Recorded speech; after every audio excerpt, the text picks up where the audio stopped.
Mayor. Miss Mayor MacArthur is an independent Asian art curator and author and educator. She worked for 9 years as curator of East Asia art at Pacific Asia Museum in Pasadena, where she curated 15 exhibitions and several permanent galleries. Her most recent major exhibitions have been with the Traveling Exhibitions Company. They include folding paper, the infinite possibility of origami, and above the fold, the new expressions in origami. And she has published many books, such as Gods and Goblins, Reading Buddhist Art, and an illustrated guide to Buddhist signs and symbols, The Art of Asia, Materials, Techniques, Styles, a biography of Confucius, and 2 books on origami, including her latest new expressions in origami art. Her children's books are on ABC of what art can be for the Getty Museum and Micro and Magical Museum for Pacific Asia Museum.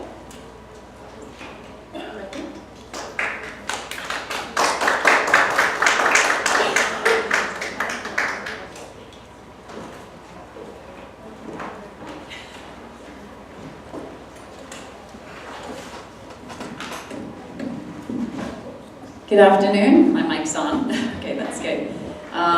Thank you so much for having me back here. It's always nice to be invited back. One year I want to come back and be one of you, because it looks like such a fun program, and the teachers always look so happy and appreciated to, being here, learning themselves, or yourselves, and getting free lunch. I mean, that never happens anywhere. So it's a real pleasure for me to be here to talk about the art history of Korea.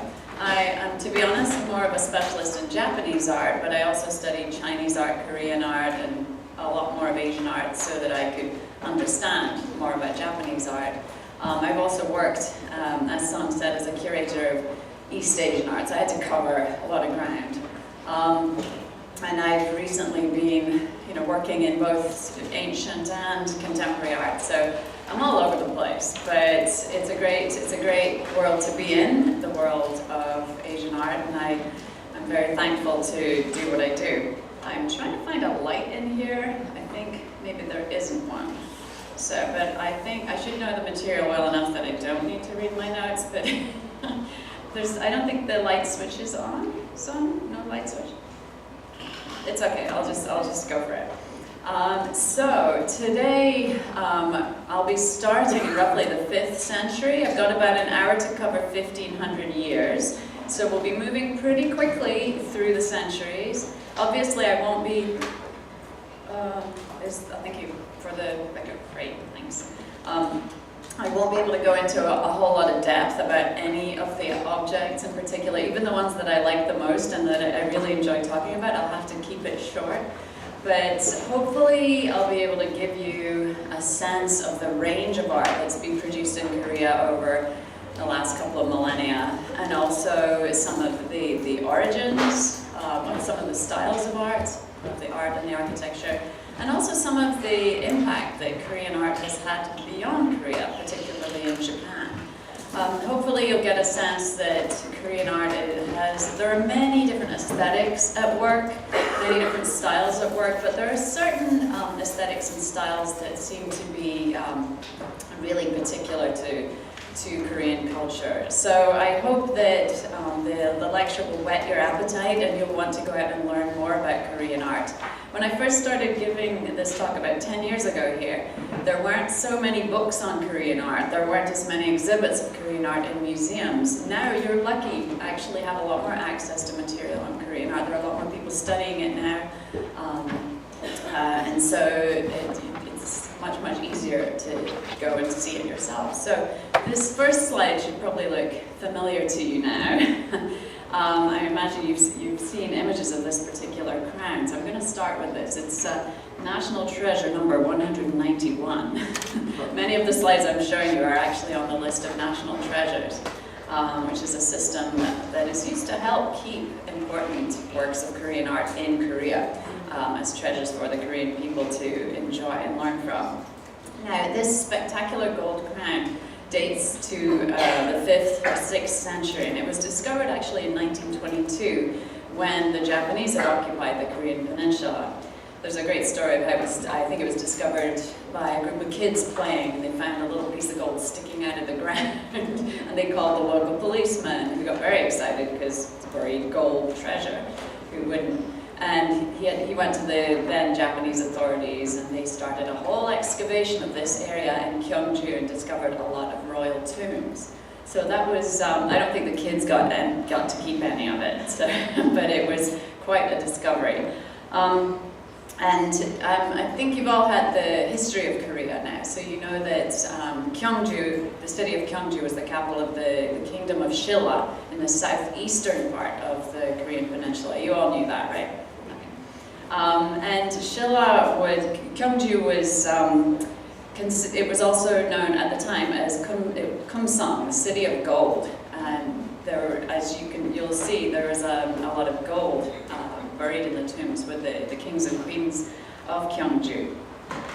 This particular crown is very interesting. You will never see anything like it in Chinese art history, and I think that's a very important point to make right away. There's no Chinese influence whatsoever on this crown, but there is influence from crowns from other parts of the world, which I'll go into in a moment. The crown was constructed from sheets of gold. The gold was cut, and it consists of a strip that would go around the head, and then vertical projections in the form of trees and antlers. At least that's what the art historians and archaeologists believe they represent.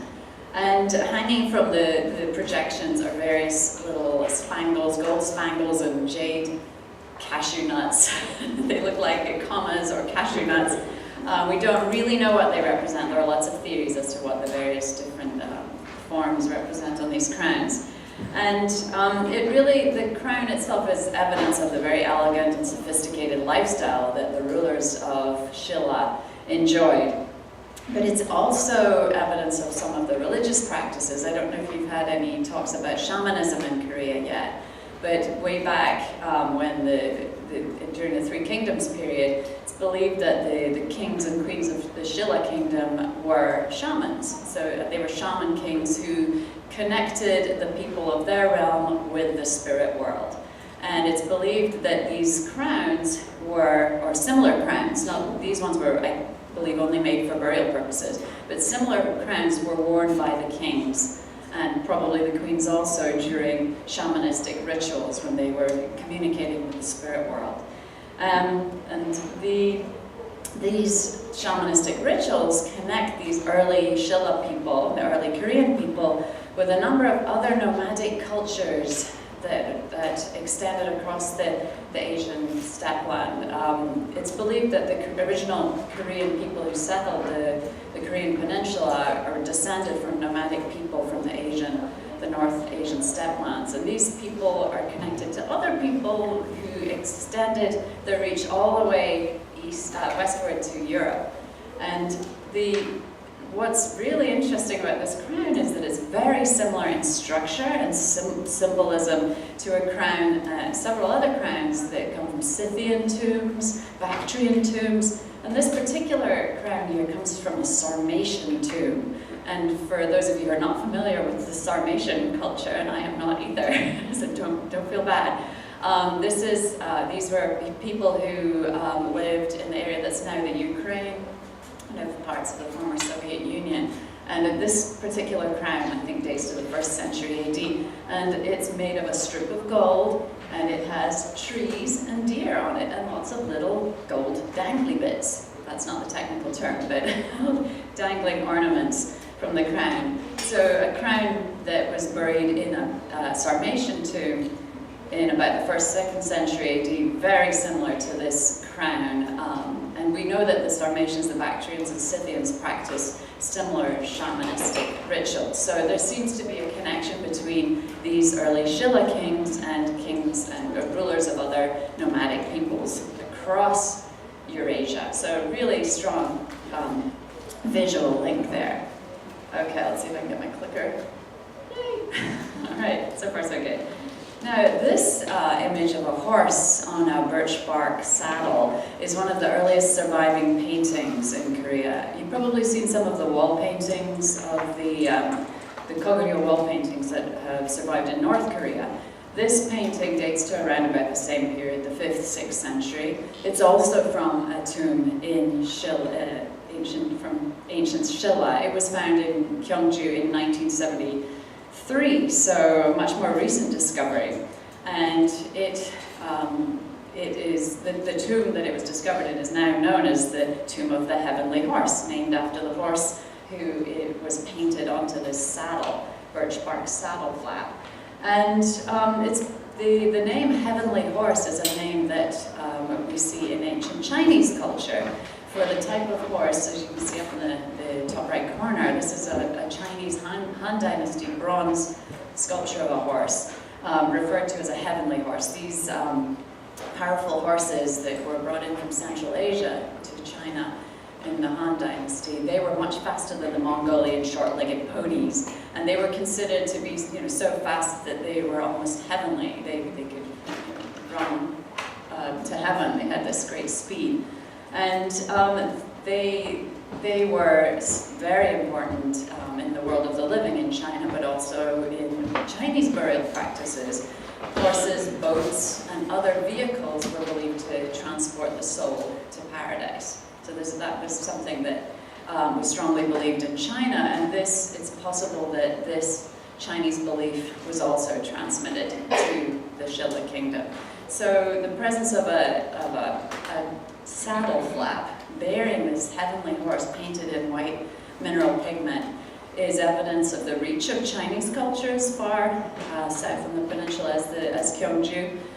What is also interesting about this particular tomb is that the archaeologists discovered this little blue cup, a little glass cup that was made in Syria and not in Korea. The Koreans were not making glass in the 5th, 6th century AD, but the presence of this cup suggests that there was trade between the Shilla people, the very wealthy Shilla people, like the kings and queens, with the Western world, probably along the Silk Road.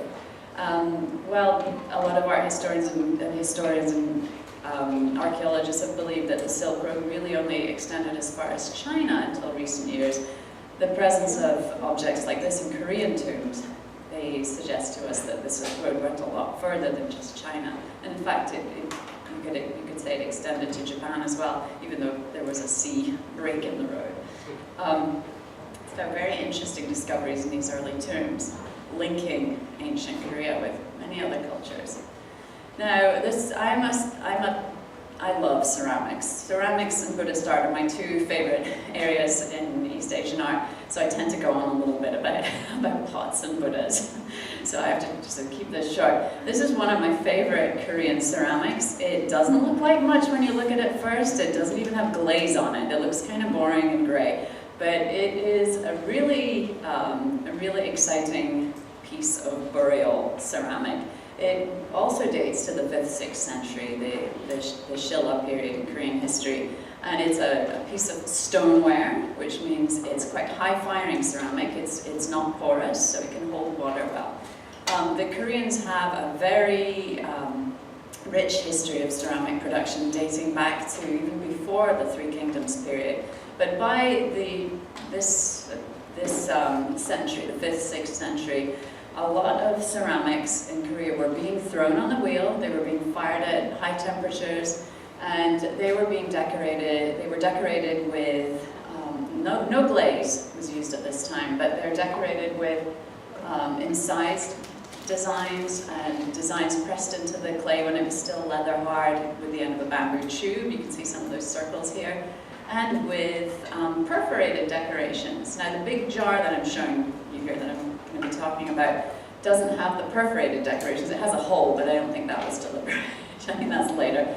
But the piece that you see in the upper right is very typical of the many, many examples of ceramics that were buried along with the gold and the other treasures in the tombs of the Shilla rulers, and also the Paekche and the Kaya rulers, the other kingdoms in the south. A lot of the ceramics had these pedestals, these bases that were very high and had perforations in them. And I'm showing you this because there is a link between this type of Korean stoneware from the Shilla kingdom and very early Japanese stoneware of the type that was excavated from Japanese imperial tombs. And they date to about the 6th century as well. The Japanese government doesn't like the fact that a lot of Korean-style ceramics were in early Japanese imperial tombs because it suggests Korean origins of their imperial family. So it's a very delicate political issue, but they're there, as are the comma-shaped jewels and other objects that really make a strong argument for some Korean, not necessarily origin, but connection with the Japanese imperial family. But interestingly, I've met art historians who were funded by the Japanese government and the Korean government, and their research, interestingly enough, is very different. And their results of their research is very, very different. So that's an interesting area. I'm going to be talking a little bit more about connections between Japanese art and Korean art as we go through. Now, back to our big jar here. This jar also features applied decoration, and this is the bit that's fun for me because you have all of these little motifs that have been sculpted by hand. They almost look like a child has made them out of clay and then stuck them on. That's probably not what happened. But I don't know if you can see that we have a man playing a kayagun, which you probably are familiar with now, the Korean type of lute.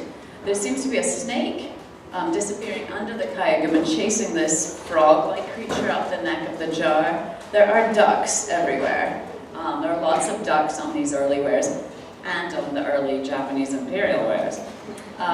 There are frogs and a tortoise here. Could be a symbol of long life, good fortune.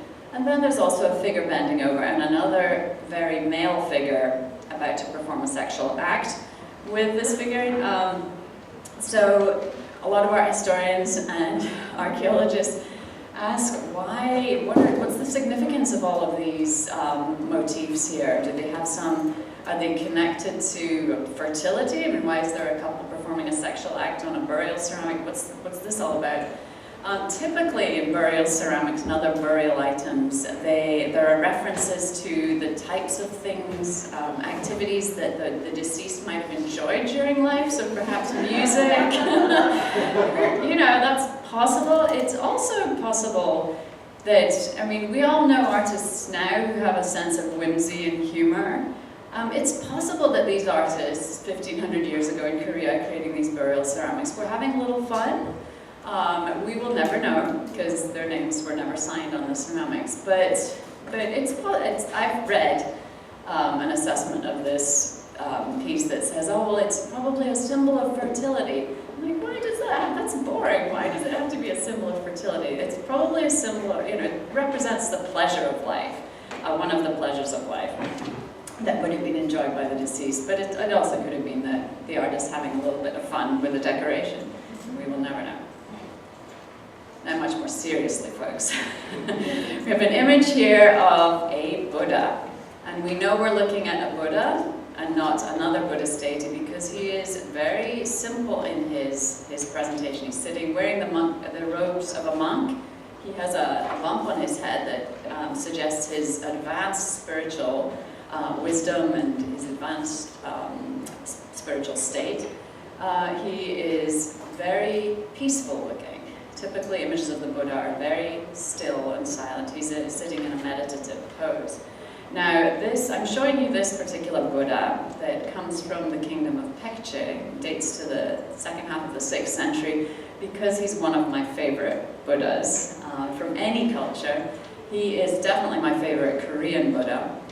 I met him once. I had studied him as a student, and I talked about him in lectures before, and I went to an exhibition in New York of Japanese and Korean Buddhist sculpture, and I've usually seen him in books or, you know, on a slide this size. He's actually this big, and I literally saw him across a crowded gallery, and I shrieked because I'd already decided he was my favorite Korean Buddha, and there he was in the gallery. So it was kind of weird, I guess, art historian nerdy moment when I met my favorite Korean Buddha. He's really small, but for me, he's really culturally huge. He is a Buddha figure that was of the type that's very significant in the transmission of Buddhist teachings and also Buddhist artistic styles from China to Korea and then to Japan.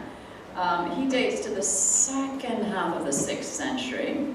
And he has some characteristics that connect him to Chinese Buddhist images from the first half of the 6th century. There's usually a time lag in this transmission because people moved more slowly in those days, and they carried objects and, you know, walked across, you know, many, many miles to, if they were Buddhist pilgrims and monks trying to spread the faith. It took them a long time to get from China to southern Korea, and then again to get over to Japan and have any sort of influence. So what is interesting about this little guy is that he has a rather large head and large hands. He has a sweet, smiling face. This is he has this smile that a lot of Koreans call the Paekje smile, and they compare this Paekje smile to the smile of the Mona Lisa. Because it's a very mysterious, enigmatic smile. Why would the Buddha be smiling? What does he know that we don't know? So there's a suggestion that he has some knowledge that we do not have, and that's, I think, a really very powerful way of suggesting his advanced spiritual state and his understanding of, you know, things in life that we do not yet understand, but we could. So he has this very sweet smile. He also, if you look at his robes, they are not really, the folds of his robes are not depicted realistically. This is not how your fabric falls. It's very rhythmic, very symmetrical, very elegantly carved. So that if you think about it, if he were to stand up and try and walk, he would probably trip over his robes. They're very long. These are not realistically depicted, but they're very beautifully depicted. Now, I don't know if you can see it very well here, but this is the Chinese Buddha from 50 years earlier. Large face, very sweet, enigmatic smile, large hands, peaceful sort of expression. He also has very elaborate drapery, although you can't really make it out here. That's not terribly realistic. Now, look at the image here on the bottom right. This is a bronze figure from the early 7th century in Japan. And we know for a fact, because there are actually records of the names of the families of the Buddhist sculptors in early Japan. They were Korean. There was a whole family of Korean sculptors who traveled to Japan and started creating Buddhist sculptures in Japan for Japan's early temples. And this is from a temple called the Horyuji Temple near Nara. And it's the Buddha with a large head, large hands, and fabulous drapery, very similar to this drapery. Very easy to see the link here. There's a very important connection between statues like this and the introduction of Buddhism to Japan in the 6th century. There are records that the king of Paekje, where this Buddha figures from, sent an image like this, not this one, we don't know what the image actually was, and some Buddhist texts or sutras, and a letter to the Emperor of Japan saying, hey, I've just converted to this amazing religion. This is what it's about. I suggest you convert too. Obviously not that language, but something to that effect. And so that was really the earliest introduction of Buddhism to Japan in the 6th century. It took a couple more centuries for Buddhism to really catch on in Japan, but the initial introduction came from a Korean king from this kingdom. And the first Buddha to arrive in Japan probably looked like this guy. So I still get very excited about him. Now, this is a slightly later Korean Buddhist figure, and he is not a Buddha per se, although he is the Buddha of the future, so he will become our next Buddha. Buddhists believe that the Buddha Shakyamuni is the Buddha of our historical age. This is another Buddha who is not yet a Buddha, but he's sitting in his heaven, looking down at us, going, is now the right time? Do they need me now? Should I wait another 10 years? Should I come down now? So he's the Buddha of the future, Maitreya. And in Korean, he's known as Miruk Bosal. And because he is a Buddha to be, he is a bodhisattva. So you don't have to remember all these terms, but a bodhisattva is a being in the Buddhist pantheon who is really close to attaining enlightenment or a spiritual awakening and an understanding of the truth about life and reality. But the bodhisattva is a supremely compassionate being and is postponing his or her enlightenment in order to stay in this world and help others attain enlightenment. So His Holiness the Dalai Lama is considered to be a bodhisattva, and he's actually the reincarnation, or he's believed to be the reincarnation of a very important bodhisattva who we'll meet in a moment. So this figure of Maitreya is a figure who you see in Chinese art as well, but really the Korean versions of this figure are considered to be the most exceptional, the most beautiful, and it's believed that they were modeled after young Korean princes in the, I think he dates to the early 7th century.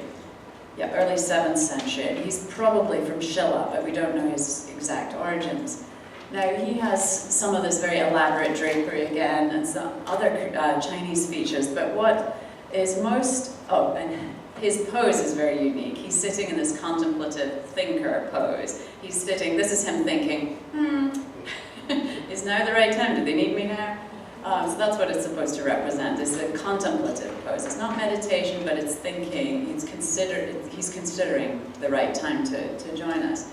In the late, in the 7th century, around about the time that he was built, there was a lot of turbulence on the Korean peninsula. This is the time when the three kingdoms actually ended up going to war, and then Shilla joined forces with Tang Dynasty China and conquered the whole peninsula. It was a very turbulent period, and a lot of people were actually looking to Maitreya for salvation. Because it was a turbulent time, maybe the end of an era, a Buddhist era, so we need a new Buddha to come down and save us. So many, many statues of this Buddha were created during that period. And interestingly, when I first started studying Buddhist art and Buddhism, it was still in the 1990s. And in 1999, there was a huge surge in the popularity of this particular Buddha, with Y2K looming. Do you remember Y2K? That's what we worried about back then. And so there are a lot of people looking to Maitreya for salvation at that time. There's probably a lot going on right now in Korea with Maitreya. He's probably getting a lot of attention. One of the most interesting features of Maitreya to me is that he does not have a Chinese face. He does not have a typical Buddhist face, but of the sculpture that we've seen in East Asia up till now. He has a very Korean face. He has high cheekbones, a broad face, high cheekbones, very elegant nose, and it's probably because he was modeled after a young Korean prince. Very beautiful facial features. I'm showing you for comparison a similar Japanese figure from a temple near Nara, Juji, I think. And he was created by Korean sculptors in Japan. So a lot of influence in the world of Buddhism and Buddhist art in Japan from Korean Buddhist sculptors. Now, this is perhaps a more well-known Buddhist image from Korea.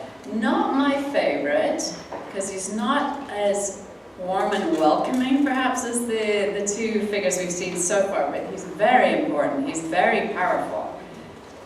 He is the great Buddha from the Sokuram Temple, also near Gyeongju, just outside of Gyeongju. And he dates to the unified Shilla period, the period when the Shilla kingdom had joined forces with Tang China and taken over the whole peninsula, and united it under their rule. And so the capital was still in the Gyeongju area, but the cultural influence of Tang China during this period was huge in politics, cult literature and religion, city administration, all areas of life. And you see this very strongly in the Buddhist imagery. Tang Buddhas are very strong looking, very hefty. They're not slender and sweet. They are very bulky and very powerful looking. Their facial expressions are not necessarily sweet and welcoming. They're very regal. I don't know if you see that when you look at this figure. This is a Tang Chinese Buddha, a large Buddha carved out of rock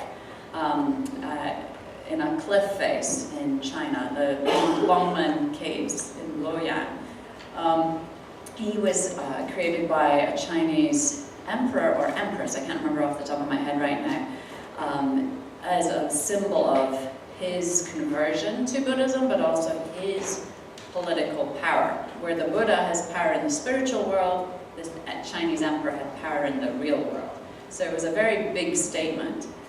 Statements like this were being made in other parts of the Buddhist world as well. If you're familiar with Afghanistan, the Bamiyan Buddhas that were blown to bits by the Taliban a few years ago, these huge Buddhas were very powerful symbols of the authority of the Buddhist rulers in that part of the world as well. And in Japan, actually at practically the same year as this Buddha was created, a large Buddha was created. The great Buddha of Nara was created. If you've seen him, he's not the actual one. That's why I'm not showing you him, because the temple was burnt down and he was rebuilt in the 17th century. But for comparison, this is a piece, an original bronze plaque from the Todaiji Temple in Nara in Japan that has the very similar features to the Tang Buddha, the Korean Buddha from the Unified Shilla period. This is a Japanese Buddha from the Nara period. During the Tang Dynasty, the influence was much more immediate. People were traveling much faster, so it only took a few years for styles to be transmitted. So there is a really strong cultural link among these Buddha images. Now, this Buddha was built in a cave, a temple that mimicked the cave temples in ancient India, in China, Afghanistan, other parts of the Buddhist world, built by a minister, not a king, but a very powerful and wealthy minister of the Unified Shilla period called Kim Taesung, and he was determined to show his power and his connection to Buddhism in the way that the Chinese emperors were doing. And he created a temple that imitated, this is an Indian Buddhist temple, where worshippers would come in and they would circumambulate, they'd walk around the image of the Buddha to receive merit. And he had built this granite temple with these huge blocks of granite to mimic this Indian cave temple. So you would come in through this rectangular atrium, and then there's this round area where the Buddha figure was placed. So there is obviously a lot of influence from other Buddhist cultures in the structure here. But it's interesting that this figure, although he looks very similar to the Tang Buddhas, he is iconographically confusing and very unique. Confusing because he's so unique. Usually there's a way of telling, when you know how to identify a particular Buddha or a Bodhisattva, there are usually clues that you have, that if he's making this gesture with his hands, he must be this Buddha, not that Buddha. So the image here, this figure of the Buddha, is sitting with his hand reaching down and touching the earth. And this is a hand gesture called the earth-touching gesture, and it usually signifies the moment of the Buddha's enlightenment as he's meditating for days and days under the Bodhi tree. And that moment when he touches the earth, he's asking the earth to witness his resolve, and at that moment he becomes enlightened, he becomes the Buddha. So that should be our historical Buddha, Shakyamuni. But the way he's placed in this cave, surrounded by various, I don't know if you can see along the walls, there are various very shallow carvings of monks and various other Buddhist deities all around him. You never have that layout. You never have these figures surrounding the historical Buddha. You have them surrounding another Buddha called Amitabha. You don't have to remember right now. But so art historians are very confused by this Buddha. There's a lot of argument about who he's supposed to be. But he's a Buddha, and that's sort of the main thing to remember. Made out of granite, he's huge, and he's a national treasure, a very big national treasure. I can't remember his number. He's national treasure number 24. So very, very high up on the list. Now, the same minister, Kim Dae-sung, who built the Sokuram Buddha, I'm sorry, I didn't tell you the name, it's the Sokuram Buddha. He also built one of the biggest Buddhist temples in the country, and it's the Bulguksa Temple, also just outside of Gyeongju. And I'm showing you some images of the temple to talk a little bit about Korean architecture and its influence from Chinese architecture. I am not an architectural historian, so this is not my strong area. But there are certain characteristics that we can see here that look very Chinese, that they are definitely imported from Tang Dynasty Chinese palace and temple architecture. And some examples are the stone platforms and these stone steps. These are taken straight from Chinese architecture. These heavy tiled roofs that have a sort of curve upwards at the end. And the Chinese have said for centuries that the upward curve is to create a resting place for dragons to land. But that's probably not true. I don't believe that dragons never existed, but as an art historian, I look at the upward turning eaves, and for me, the theory that they're there to make the building look lighter is much more believable. You also have a lot of wooden pillars and basic wall structure and walls that are covered in clay. Make that out there. These are very typical Chinese architectural elements that you see in this particular temple. Now, the Bulguksa temple was originally built in the 6th century, but Kim Dae-sung rebuilt it in the middle of the 8th century, the same time as he was building the Buddha temple. And it had been destroyed, so he rebuilt it as an act of filial piety towards his parents. And if you know anything about filial piety in East Asia, it's a very important part of Confucianism. So he was basically acting out this important Confucian act by building a Buddhist temple, which is very interesting to me, that there are two religious forces at work here. If you're a Buddhist, you're not supposed to be necessarily honoring your parents, but you're supposed to be accumulating merit so that you can break away from the continuing cycle of rebirth and achieve enlightenment. But as a Confucian, a follower of Confucianism, he was honoring his parents. So this is a temple that illustrates the harmony that you see in a lot of East Asian cultures with Confucian belief, Buddhist belief. They often work side by side in these cultures. So I love this Buddhist temple built for Confucian reasons. It's being a good son. Here are a few more views of the temple. You can see the tile roofs here. Roof over a main building here, and then these covered corridors. These are an element that is borrowed from Chinese palace architecture originally, which was then incorporated into Chinese temple architecture. So it's something we see traveling to Korea and then also to Japan.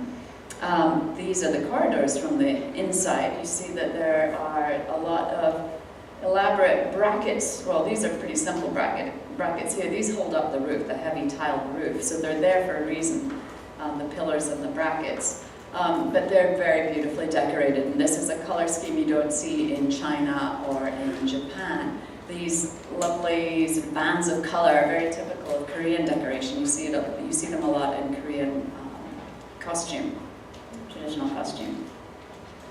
Now the whole building, Kim Dae-sung's temple was burnt down later and then rebuilt in the 20th century. So what you see now when you go to Korea is not his Bulguksa temple. It's a 20th century rebuild that's, I think, a tenth of the size of his temple. But there are two buildings that have survived from the 8th century, and there are these two little pagodas called the Sakuram and the Tabotap pagodas. And they are little stone structures that were built as reliquaries. They held Buddhist relics.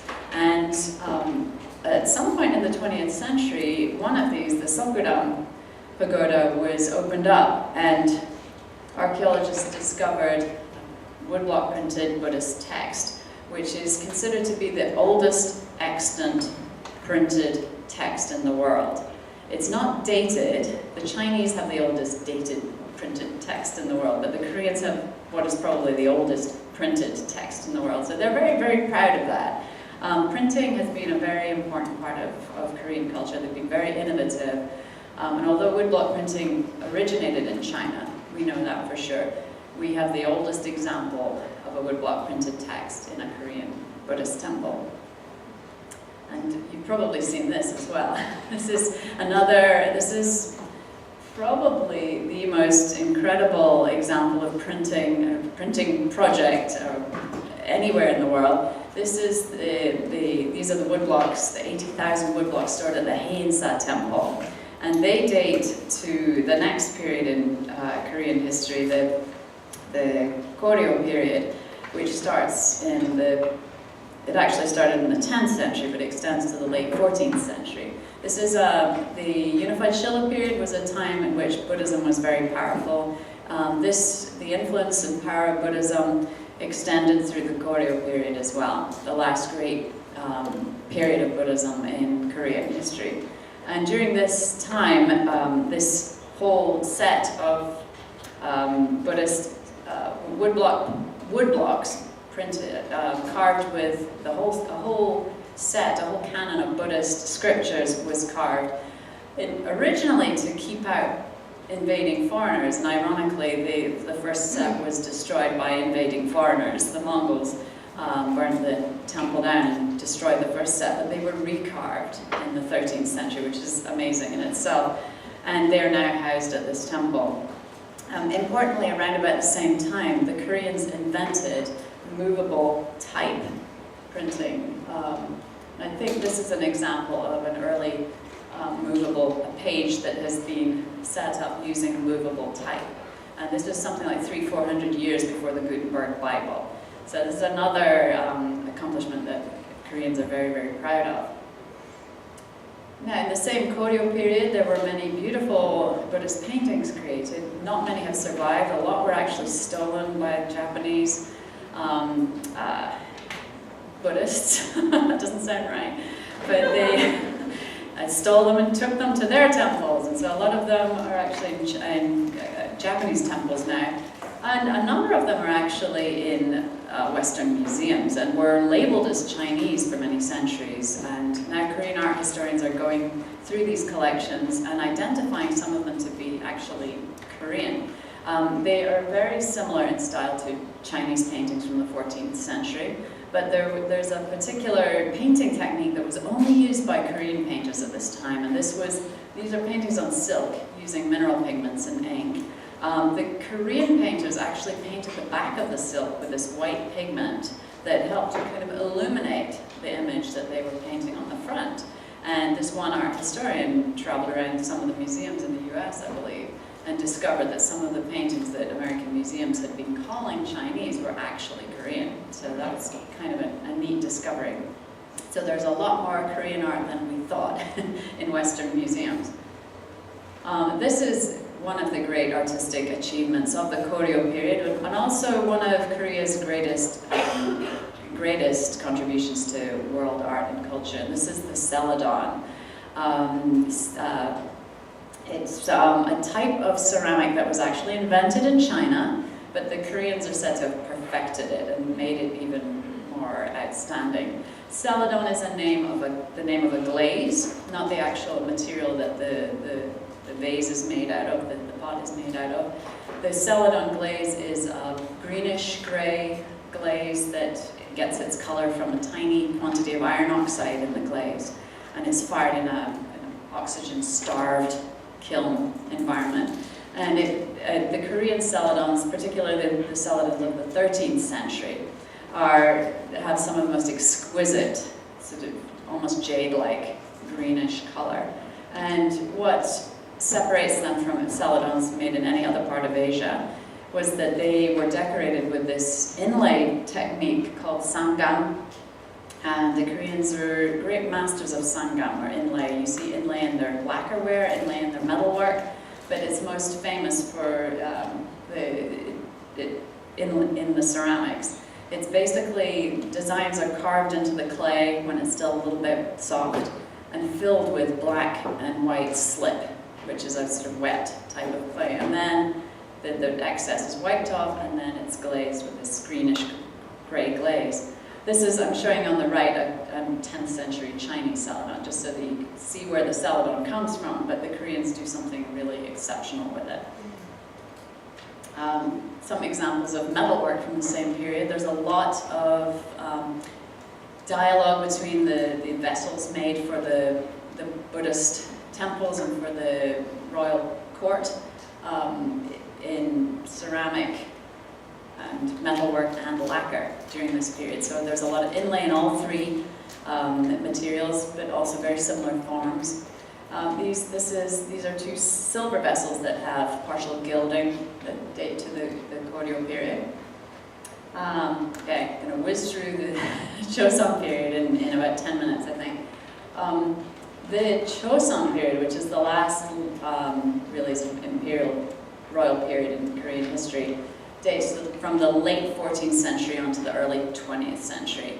And the art of this period, I'm not doing it justice in 10 minutes, obviously, but it's a period when you see great innovations in many different materials and styles and techniques.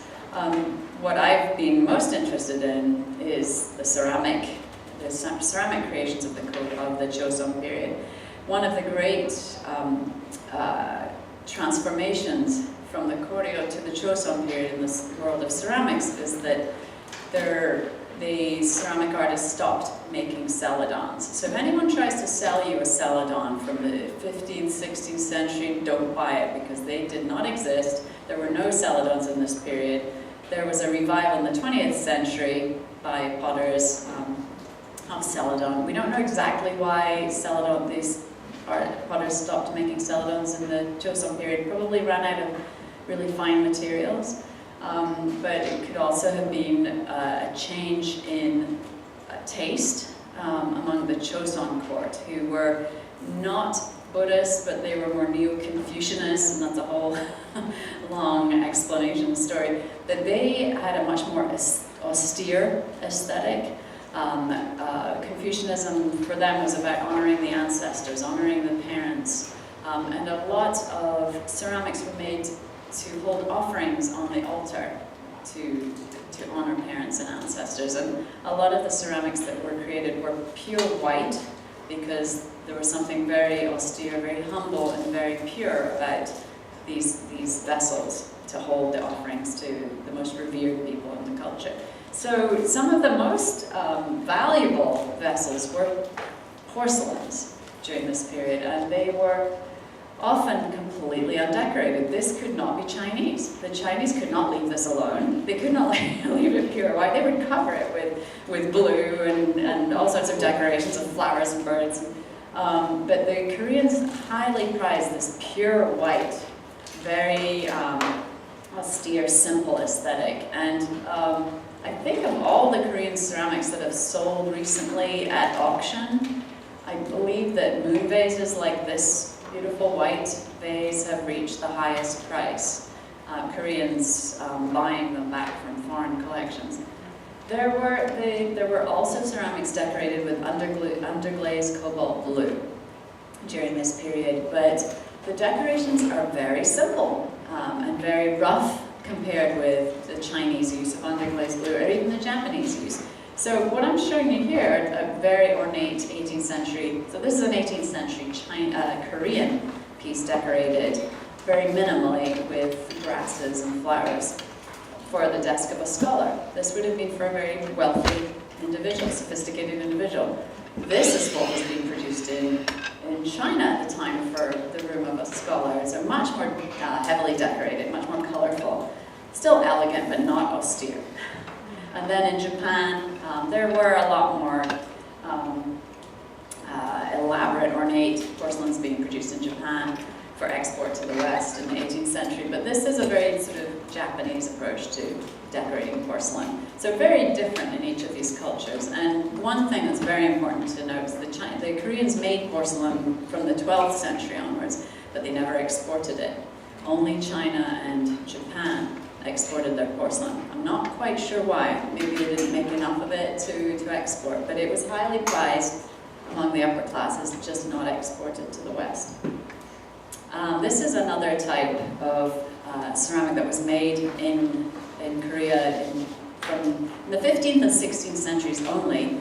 It's called Qingqiong ware. It's my favorite type of Korean ceramic, actually, because it's so rustic and rough. These Qingqiong wares are sort of gray, made of a gray clay, and they're all covered with this white slip so that they look a little bit whiter, more like porcelain. But they were kind of a poor man's porcelain. They were also a sort of cousin of Celadon ware, because they had a slightly blue tinge to their glaze. So it's believed they're made of a sort of less pure, inferior materials to the earlier Koryo Celadon. Interestingly, this is a whole other lecture, they were only made in the 15th and 16th century. So if anyone tries to sell you a 17th century Qingqiong ware, don't buy it, because all of the potters who made Qingqiong wares were kidnapped by the Japanese and taken to Japan in the late 16th century. So that's a whole other story. But I don't think any other culture has kidnapped another culture's potters before. But that's, it's because of the importance of the tea ceremony in Japan, and these were highly favored ceramics in the Japanese tea ceremony world. So another really strange connection between the Japanese and Korean art. Not one they should be proud of. Lastly, just to whiz through painting in the Chosun period, there were many, many different styles of painting. Landscape painting, bird and flower painting, a lot of which were borrowed or imitated Chinese style painting, but there were increasingly throughout this period a couple of particular styles of painting that really were very purely Korean. And this is work by Hong Dae, who's considered, I think, Korea's their most celebrated artist. And he painted in a number of different styles, but he's most celebrated for his genre scenes, where he depicted Korean people in the street doing what they love to do. And this is a wrestling match.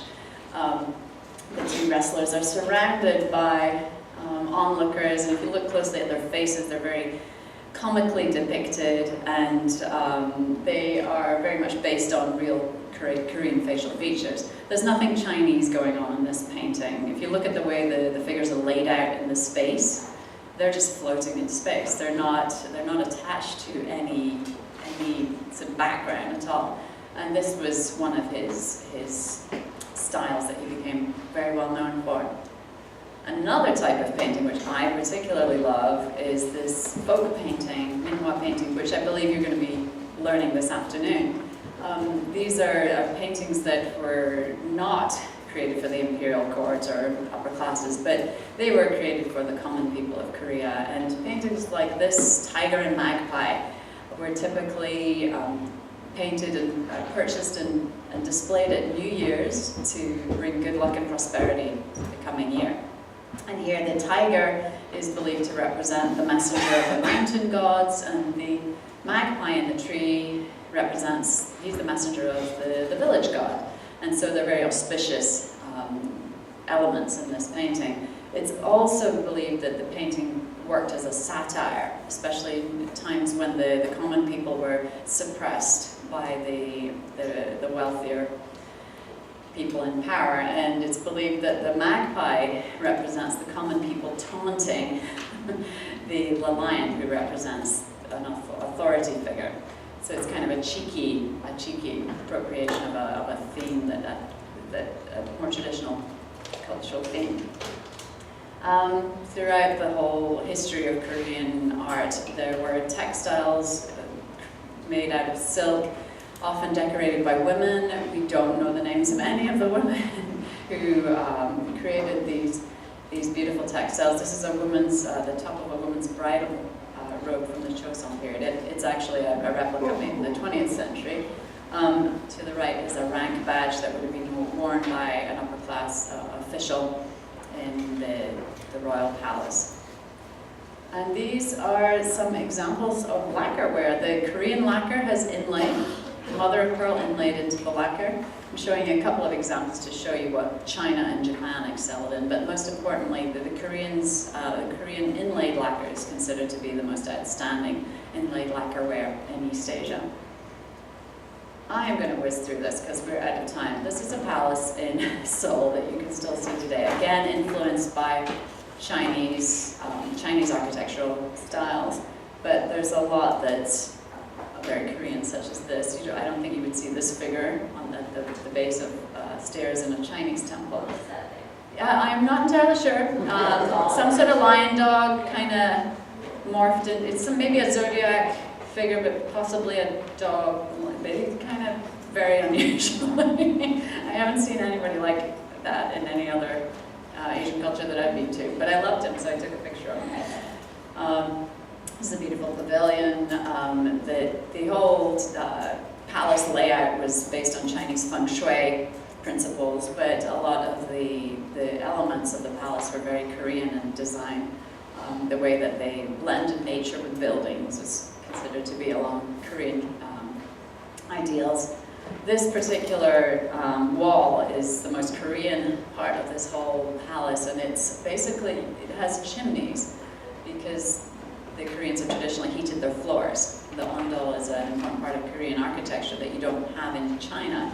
So you can see where this steam was supposed to, the smoke from the fires heating up the water was supposed to exit through the chimney, the flues at the top there. But they decorated this wall with these auspicious scenes that you often see on screens. Yes. Do the ondol? Not that I know of. Not that I know of. Yeah, very similar. And we'll end with the pojagi, which is one of my favorite contributions of Korea to the art world. It's a sort of Korean patchwork. And I'm just going to end on this image because I really do think that hopefully in this 1 hour whiz through Korean art history, you get a sense that there are many different artistic energies and different aesthetics flowing through Korean art. Some are much more colorful and lively, others are much more austere, but they're all, to me, in my mind, part of the pojagi that makes up Korean culture. So I'm going to end on this image, and I'm sorry that I took too long talking about the Buddhas and the pots. I knew I would. But I'm happy to take a couple of questions if we have a minute or two. Son. Yes? This is a contemporary piece, but there are some pojagi from the last 100 to 200 years back. I don't know what the earliest pojagi is, but it's a wrapping cloth that's made by women out of old pieces of fabric, kind of like the patchwork tradition. And there are now a lot of artists working in Korea today who are creating contemporary pojagi pieces that are very stunning. I can't remember where I got this one from. Was there another question? Yes? You mentioned about the first time Korea gold crown. Yeah.